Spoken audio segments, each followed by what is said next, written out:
Պարոն Կարապետյան, մենք տեսնում ենք իշխանությունների կողմից եկեղեցու դեմ շարունակական է արշավը եւ կարծեք թե Փաշինյանը, այսպես ասած, բլիցկրիգ չկարողացավ անել Յափարի դեմ այս հայտարարված պատերազմում եւ գնում է այսպես ավելի դանդաղ մաշեցնող, կոպիտ ասած, պատերազմի ճանապարհով, ամեն անգամ նոր եկեղեցի գնալ, նոր հոգեվորականների ինչ որ ներգրավել այս process-ում, ինչպես է գնահատում այն գործընթացը, որը սկսել եւ շարունակում է Փաշինյանը։ Իրականում ձեր հարցադրման մեջ արդեն իսկ որոշակի քննադատական կար, ավելի շատ վերլուծական մասը, որ այո, որդեգրել է մի քաղաքականություն շատ հետաքրքիր, որը որ գուցե նա պատկերացնում է, որ արտարացնելու է այդ քայլերը, որովհետև դանդաղ մաշեցնելով է անում, եթե նկատել եք, արդեն մի քանի թեմի առաջնորդներ են միացել այս քարոզչա արշավին, որպես այդպիսին տպավորություն է ինձ մոտ, որ թիմի ձևավորում է, կրոնական թիմի ձևավորում է, այսինքն ոչ միայն քաղաքացիականների, այլ նաև կրոնական գործիչների եւ հասկանալի է, որ շատերի դեպքում շանտաժի, մանիպուլյացիաների կամ կոմպրոմատների, որի լեզվով է նա խոսում եւ ընդհանրապես որպես գործիք օգտագործում է, հետեւաբար հետկուլիսային մենք չգիտենք իհարկե որ հոգեվորականի վրա ինչ ազդեցություն ունի, բայց փաստը այն է, որ մենք տեսնում ենք, որ ինչպես ժամանակին Հիսուսն էր, տարբեր բնակավայրերով քայլում եւ փորձում իր հետևորդների բանակը համալրել, հիմա ստացվում է, որ հոգեվոր քարոզչա պայքարի մեթոդը հետաքրքիր բնույթ է ստանում։ Ընդ որում ես ասեմ, որ եթե նկատել եք Վաղարշապատի որպես մունիցիպալ ընտրությունների հիմնական հիմնասյունն դիդարգում էր հենց իր մարդու ներկա գտնվելը, տվյալ դեպքում մեկը, որը որ իր կամակադարը ասեմ մարդ, որը որ պատրաստ է հնարավոր բոլոր ռեսուրսները վարչական օգտագործի, որովհետև հենց Էջմիածինը Վաղարշապատ քաղաքանում է եւ Մայր Տաճարի հետ կապված ցանկացած գործառույթ, իդեմս նորընտիր քաղաքապետին նա կարող է գործնականում իրականացնել։ Եվ երբ որ շատ դեպքերում ինձ հարցնում են, բա այդ պահը երբ է հասունանալու կամ գուցե արդեն հասունացել է, ես ասում եի, որ այն ժամանակ դերևս նա պատրաստ չէր, որտեվ հասկանում էր, որքան էլ որ նա ունի իր սեփական լսարանը, մարդիկ որ կհետևեն իրեն, այդուհանդերձ նրան պետք էր ամուր ոտք տնել Վաղարշապատում, ամուր ոտքը հարաբերական իմաստով, այս պահին նա ունի այդ հնարավորությունը, որովհետև իդեմս քաղաքապետի այդ քաղաքը իր բոլոր վարչական հնարավորություններով եւ ռեսուրսով վաղը ծառայելու է կոնկրետ գործողություն, այն է Մայր Տաճարի այսպես ճակերտավոր ասած գրավմանը։ Հիմա գուցե եւ դերևս կան մեթոդներ կիրառելու, որովհետեւ փորձը ցույց է տալիս, որ եթե կոմպրոմատներով է խոսում, գուցե որոշակի այսպես կոմպրոմատներ կիրառելով փորձի խաղաղ ճանապարհով այնպես անի, որ վեհապարը ինքնակամ հրաժարական տա եւ դա տպավորություն լինի, որ ոչ թե ճնշման արդյունքում է եղել, այլ սեփական կամքով, բայց տեսնում ենք, որ համենայն դեպս վեհապարը դերևս պայքարում է, եթե կարելի է այդ բառը ճիշտ կիրառել, համենայն դեպս չի ընկրկում, չի փորձում տրվել այդ սադրանքներին, որքան էլ որ եթե ուղիղ ուշի դակ խոսենք, այո, եկեղեցում եւս կան լուրջ խնդիրներ, որը որ իրականում պետք է լուծվեր եկեղեցու եւ ղեկավարության հետ փակ սենյակներում ուղիղ երկկողմ կամ, չգիտեմ, ավելի սեղմ մարդկանց քանակով փակ սենյակում։ Պարոն Կարապետյան, տեսեք, իշխանությունները խոսում էին կոմպրոմատներից, այդ կոմպրոմատները իրական թե կեղծ, մի մասը արդեն հրապարակայնացվեց նաեւ Եվ հետաքրքիր մի փաստ ես արձանագրեցի շաբաթներ առաջ Նիկոլ Փաշինյանի խմբակցության պատգամավոր Լիլիթ Ստեփանյանը իր Փաշինյանին պատկանող լրատվամիջոցի եթերում ըստ էության ահաբեկեց հոգեվորականներին կոմպրոմատներով, հայտարարելով, որ ԱԱԾ-ն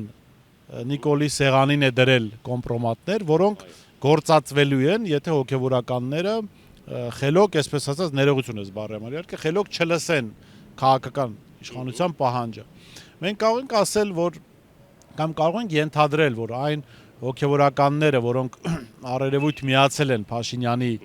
այս հակաեկեղեցական արշավին, հենց կոմպրոմատներով դրդված են միացել դրան, որովհետև նրանց մի մասը օրինակ ամիսներ առաջ դատապարտում էր Փաշինյանի քայլերը եւ հիմա անտրամաբանական է իրենց միանալ այդ նույն քայլերին, որ իրենք դատապարտում էին։ Դե ձերը նաեւ ուղիղ կապված է մարդու ինքնասիրության ու արժանապատվության հետ, որքան էլ որ հոգեվորական է, մարդ պետք է առաջնահերթ արժանապատվություն ունենա, ինքնասիրություն, որ իրարամերժ հարդարություններով հանդես չկա կամ կեցվածքով, տվյալ դեպքում ես հասկանում եմ ում եք նկատի ունենում, առերևույթ 2-3 հոգու մասին է խոսքը խոսքը վերաբերում, ինչ վերաբերում է վերջինիս հայտարարությանը, եթե դա քաղաքական բնույթի հայտարարություն է, գուցե ինչ որ մենք քաղաքական հայտարարություններ տանք, բայց այստեղ կա նաև իրավական կողմը։ Ես ձեր հատուկ ուշադրությանը կուզենայի հրավիրեի, թե իրավաքաղաքական տեսանկյունից ինչ լծակներ եւ օրինական ինչ ճանապարհներ կային ընդհանրապես գաղտնալսելու եւ այդ գաղտնալսումը որպես կոմպրոմատ հիմա բանեցնելու, հա, որովհետեւ դա հագաիրավական, հա, ու այստեղ շատ լուրջ խնդիր կա, այդ նույնը գնում է Վարդան Ղուկասյան որպես քաղաքապետ, Աչապահյան, հա, որը որ ընդամենը 21 թվականին ինչ որ մի հատ հայտարարություն էր արել եւ 24 թվական, 25 թվականին նոր հիշել էին այդ մասին, հա։ Եվ հասկանալի է, որ այս ամեն ինչը շինծու դադավարության process գեներացնելու, իզոլացնելու, լինեն դա հոգևորական, որոնք որ հանրային ընկալում ունեն, վայելում են սեր եւ հարգանք եւ որոշակի մասամբ քաղաքական process-ներ են փորձում գեներացնեն, իհարկե, այստեղ ես խիստ կասկածում եմ, որ ցանկացած դրվագ, որը որ ժողովրդական բաստիոնի պատկերացումով դա կլինի խաղաղ իշխանափոխություն իրենց մոտ տեղավորվում է, որովհետև իրենց մոտ ցանկացած քաղաքական գործիչ լինի հոգևորական, որը գնում է պետության դեմ, դա չագերտավոր եմ ասում պետության դեմ, դա դիտարկվում է, որ ահաբեկիչ է կամ սպառնալիք կա կամ պատրաստվում է ռազմական հեղաշրջման, տարբեր ձևակերպումներ եւ շինծ ու գործերով այդ մարդկանց փորձում են մաքսիմալ իզոլացնել հասարակությունից, որը արվում է։ Այսօր մենք տեսնում ենք, թե քանի քաղբանդարյալ կա, ընդ որում վերջինը արդեն կին։ Եվ հասկանում ենք, որ այս ամեն ինչը իհարկե շատ գեղեցիկ փաթեթավորված, սիրտիկներով, սիրում եմ ձեզ ժողովուրդ ջանով, այո, փոխաբերական իմաստով սիրում եմ մեր ժողովրդին շատ բառից բուն իմաստով։ Հիմա հասկանում ենք, որ ձեր հասածի հիմքը դրված է հետևյալը. մաքսիմալ արագ ժամկետներում, արդեն իսկ ես նշեցի իմ խոսքի մեջ, որ հենարան ունենալով որպես իդեմս վաղարշապատի քաղաքապետ, ինքը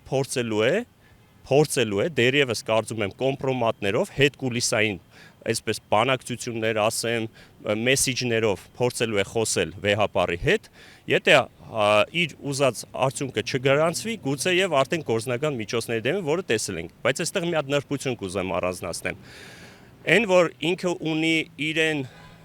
իր հետևից գալացող մասսա, այսպես ասած, դա դերևս չի նշանակում, որ այդ նույն մասսան պատրաստ է եկեղեցու դեմ դուրս գա։ Թեկուզ եւ գիտի, որ անձնական նույնիսկ խնդիրներ տեսնելով նույնիսկ վեհապար անձի հետ, այդուհանդերձ ես կարծում եմ, որ վերապահում ունի այդ նույն հասարակությունը եւ ժողովրդական լեզվով ասած ստավկա դնել այդ ժողովրդի վրա, որ նաև գործողություն կիրականացնեն հագաեկեղեցական։ Ես կարծում եմ, որ եթե նա այդքանը չի հասկանում կամ չի գիտակցում, գոնե իր կողմնագիցները, իր գաղափարագիցները կհուշեն գոնե, որովհետև նա հասկանում է, որ դա այլևս նշանակում է բարիեր, որը կամ հաղթահարում է կամ ոչ, հա, սա գետնա, որը կամ թռնում անցնում է կամ ընկնում խեղդվում է, այո։ Պարոն Կարապետյան, բայց տեսեք, պետական պաշտոնյայի կողմից, իշխող թիմի ներկայացուցիչի կողմից նման սպառնալիքներ հնչեցնել է, ըստ էության շատ ուղիղ ասելով, որ պետական ինստիտուտները աշխատում են կոմպրոմատներ հավաքել, ընդ որում մարդկանց դեմ, որոնք որևէ քրեական գործով չեն անցնում, այսինքն արդարացված չէր կարող լինել նրանց նկատմամբ տեղեկություններ հավաքելը։ Ես հիշեցնեմ, որ մեր հանրապետությունում մարդկանց վերաբերյալ տեղեկություններ հավաքել, մշակելը դա արտադատական process-ից դա հանցագործություն է։ Հիմա սա արդյոք չի դառնում, որ փաստորեն այս իշխանության օրոք պետությունը դարձել է ահաբեկչական կառույց, ինչու որտեղ հավաքում են տեղեկություններ եւ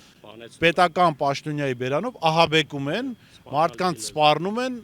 գնալ գործողությունը, որ իրենք չեն ցանկանում անել։ Ես ավելի փորձեմ մաքսիմալ համեստ արտահայտվեմ այդ մասով։ Եթե դա է կոչում ժողովրդավարություն, ուրեմն թքած ունեմ նման ժողովրդավարության վրա եւ այդ բաստիոն կոչվածը, որը որ նման լեզվամթերքով, բառամթերքով է հանդես գալիս, ցանկանալով սպառնալ ցանկացած քաղաքացու, որը որ կարող է քաղաքական կարծիք հայտնել, հա, եւ պետք է պատժվի, ուրեմն ես վերապահում ունեմ, որովհետեւ այս պահին ստացվում է, որ յուրաքանչյուրս հիմա կարող ենք թիրախավորվել, ընդ որում եւ ես եւ դուք, եւ տրամաբանական է, որ պետք է լինի մտավախություն, որ ցանկացած պահին յուրաքանչյուր ոք վտանգված է ու այդ սպառնալիքի տակ ես ինձ էլ եմ դիդարգում, ձեզ էլ եմ դիդարգում ցանկացած հայ քաղաքացու մանավանդ ով հակառակ կարծիքը կարող է արտահայտի ու որոշ չափով վտանգ որպես այդպեսին ներկայացնի հանրությանը, այսինքն իրենց։ Տվյալ դեպքում, գիտեք, ես իմ ամբողջ ուրեմն գործունեության ընթացքում, երբ որ հրաբարակային լայնածավալ հարցազրույցներով, հոդվածներով, հրաբարակային ելույթներով հանդես եմ եկել, ես տվել եմ իմ ստույգ գնահատականը, որ օր առաջ պետք է այս իշխանություններից փորձենք այս իշխանություններից զերծ պահել իշխանությունից, որովհետև այդ իշխանությունը նրանք բանեցնում են ուրիշ նպատակներով, ծառայեցնում են լրիվ այլ նպատակներով, եւ այսօր հասկանալի է, ժողովուրդը մի հատ լավ խոսք ունի, ասում է չտեսան պատից կախ, տեսան ճակտից կախ, այսօր դիլետանտ դեմագոգների ու բախտախնդիրների արկածախնդրությունների արդյունքն է ինչը որ մենք հիմա խոսում ենք եւ իհարկե ինչքան էլ փորձում ես մաքսիմալ զուսպ գնահատական տաս, այո, շատ դեպքերում էմոցիան թույլ չի տալիս, որովհետեւ իրոք տեսնում ես, որ համատարած սպառնալիքի տակ փորձում են ճնշել ժողովրդին կարծիք արտահայտելու հարցում։ Ես նաև ձեր հատուկ ուշադրությանը կհրավիրեմ հետևյալի վրա, որը որ շատ դեպքերում մի շարք լրատվականների ու լրագրողների ուշադրությունից կարծես վրիպեց այդ պահը, երբ որ նույնիսկ Սամվել Կարապետյան անձի հետ կապված գնում էր դերևս դատարանի որոշումը չէր կայացվել, հիշեցնեմ հայկական ժամանակը մոտ գրեթե 1 ժամ առաջ արդեն իսկ հայտարարեց, որ կալանքը երկարաձգվելու է։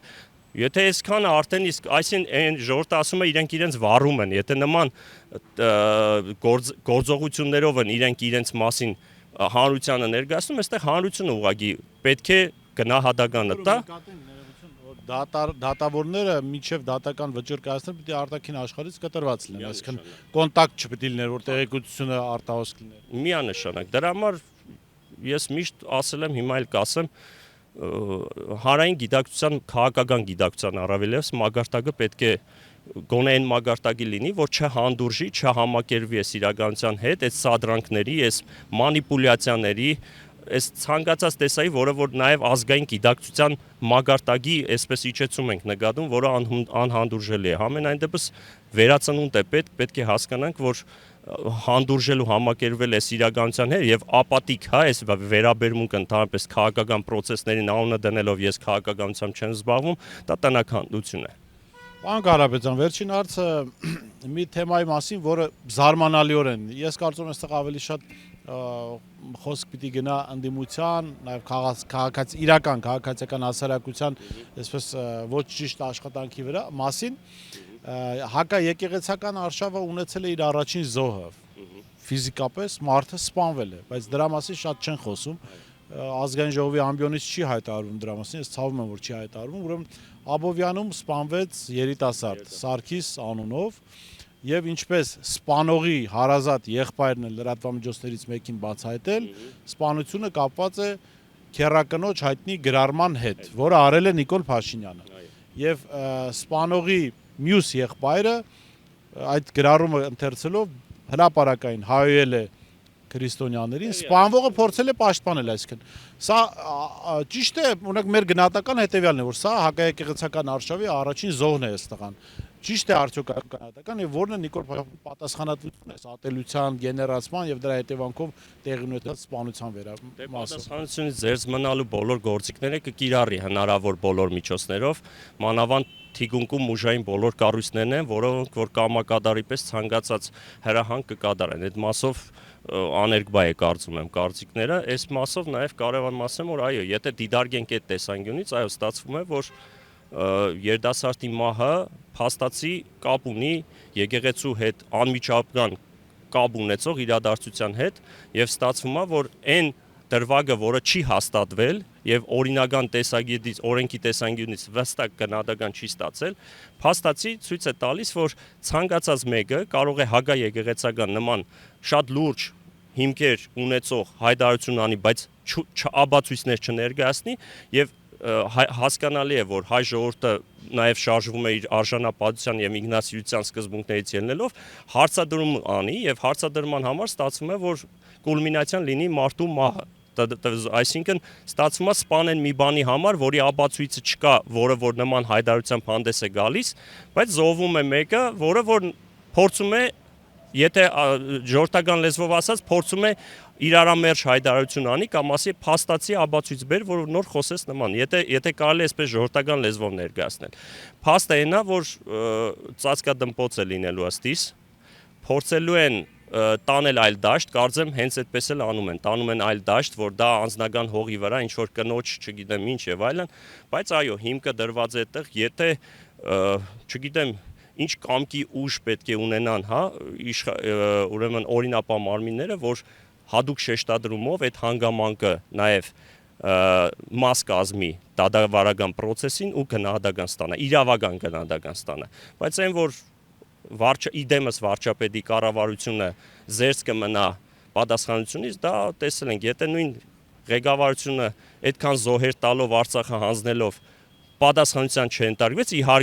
իհարկե ժամանակը իր գնահատականը կտա, իրավաքաղաքական գնահատականը կտա, բայց ես կարծում եմ, որ սա նրանց համար այսպես ասած թեթև բան է, խնդիր է, որը կլուծվեն։ Եթե հղի կնոջը կարող էին այդպես հա սպանելով, գցելով, սպանելով, այդ հարցը այսպես ասած փագեին, անցնեն հաջորդին, այս իրանց համար ստանդարտ սովորական բան է։